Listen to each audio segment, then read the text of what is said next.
Hey everyone, welcome back to Living Beyond the Invisible, A Walk with Heather, the podcast that sheds light on the realities of living with invisible disabilities. I'm your host Heather, and today's episode is called When Strength is Silent. Over the course of this episode, I'm going to tell you 4 deeply personal stories from women living with conditions that are often misunderstood, misdiagnosed, or dismissed entirely. We're going to talk about fibromyalgia, lupus, autism with ADHD, Ehlers-Danlos syndrome, and more. None of these women are advocates or influencers in any way. They are all just individuals living day by day with invisible burdens. They've generously chosen to share their stories with me, and now I'm sharing them with you. But before we get started, I want to talk about something a lot of us don't get nearly enough credit for, and that's adaptation. Losing our ability to do what we once loved, whether it's walking, working, or simply just cleaning the house. It isn't just physical, guys. It's a grief we live with daily. It chips away at our identity, our independence, our self-worth, honestly. So if you are adapting and masking every single day, please know you're not alone. I see you and I'm with you. All right, so let's get started. Our first story comes from a listener who has chosen to remain anonymous, but wanted to share her story with us about having several invisible disabilities. She wants to share this in the hope that it might help someone else feel a little less alone. She was diagnosed in 2022 with fibromyalgia. To backtrack though, she has had 2 back fusions and 2 neck fusions. She was a full-time nurse in rheumatology and only retired last December due to collapsed discs in her neck, 3 years after her first neck fusion. She loved walking and used to walk 2 to 3 miles a day at work. She loved being active, being hands-on, feeling useful. Her second neck fusion was done in December of 2024 as a revision. That's when she ended up with a complication called C5 palsy.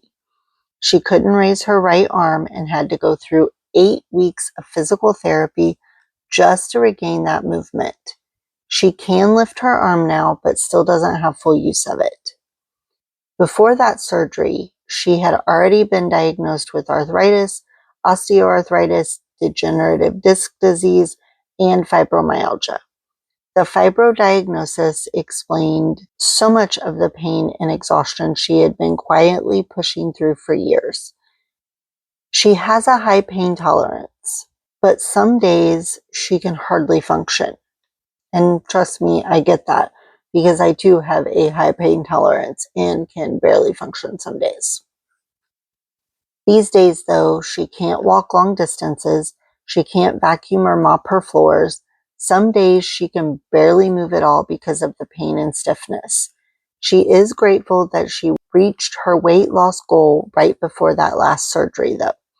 However, it's been hard to maintain it with such limited mobility, but she still tries. And I definitely give her credit for that because it's not easy. Even though she's retired now, the mental shift from nurse to patient has been one of the hardest.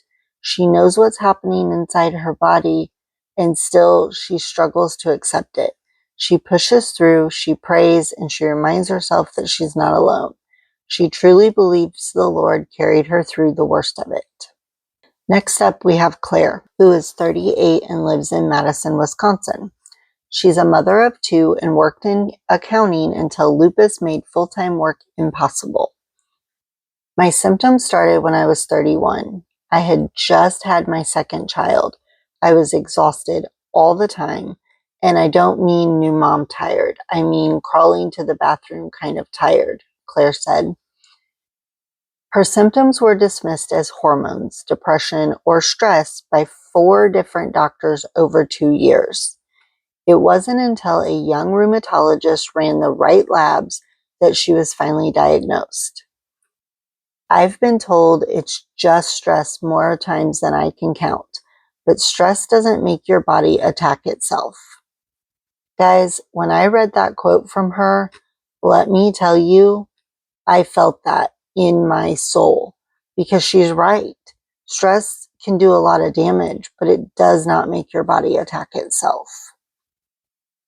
You see, lupus is an autoimmune disease that disproportionately affects women.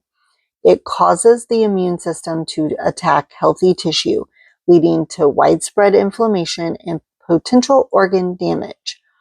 For Claire, it meant daily pain, rashes, and bone-deep fatigue. Being a woman makes it harder to be believed, Claire says.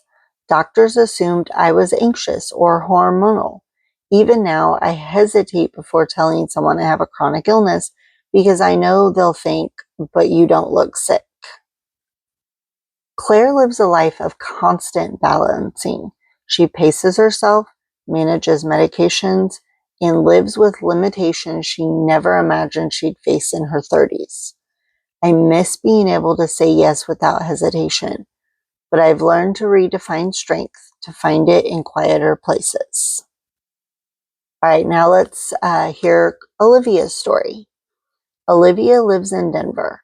She works in a library and has only recently begun to understand herself through a new lens as a neurodivergent woman. She says, I was 29 when I got diagnosed with both autism and ADHD. I'm 30 now. That's a long time to go through life feeling like a puzzle missing a few pieces. Growing up, she was labeled the chatty one, the dreamer, and sometimes too sensitive. No one ever suspected autism or ADHD because she didn't fit the stereotypes. I made eye contact. I was quiet in class. I didn't rock back and forth or scream when things were too loud. I masked everything. Girls and women are often misdiagnosed or completely overlooked due to outdated diagnostic criteria. Olivia didn't receive a proper evaluation until she began therapy for anxiety and burnout. It was like someone handed me the missing pages of my life story, Olivia says. Everything finally made sense. The sensory overload, the executive dysfunction, the stimming I hid, the meltdowns I had in private, everything.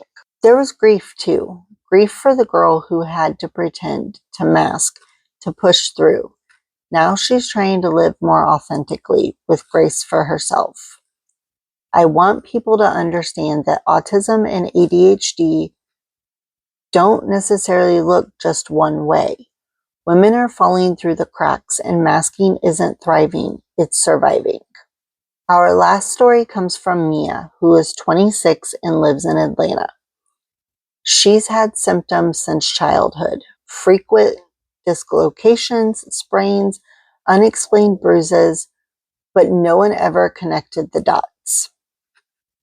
I was told I was clumsy, accident-prone, dramatic, Mia says, even when I was in real pain. They also told me I was flexible like a gymnast, but really I was just falling apart. It wasn't until her early 20s that a geneticist diagnosed her with hypermobile Ehlers-Danlos syndrome, or HEDS. I think that's how you say that, but I could be wrong. If I am, I'm very sorry. The condition affects the body's connective tissues, leading to joint instability, chronic pain, fatigue, and other complications. Women are often dismissed or misdiagnosed for years. Sounds like a recurring theme here, huh? I had one ER doctor tell me to drink more water and stop Googling stuff. That still stings, she says. Living with HEDS means constant vigilance. Mia wears braces, uses mobility aids, and manages pain daily. But because her illness is invisible, people make assumptions. People think I'm lazy, that I'm exaggerating. They don't see the nights I cry from the pain or the days I can't get out of bed. Despite it all, Mia pushes on, not because she wants to inspire anyone, but because it's what she has to do. She says, I just want to live without justifying my pain. That shouldn't be too much to ask. No, Mia, it should not. Each of these stories is a reminder that invisible doesn't mean imaginary. Pain doesn't always come with bruises. Fatigue doesn't always look like sleep.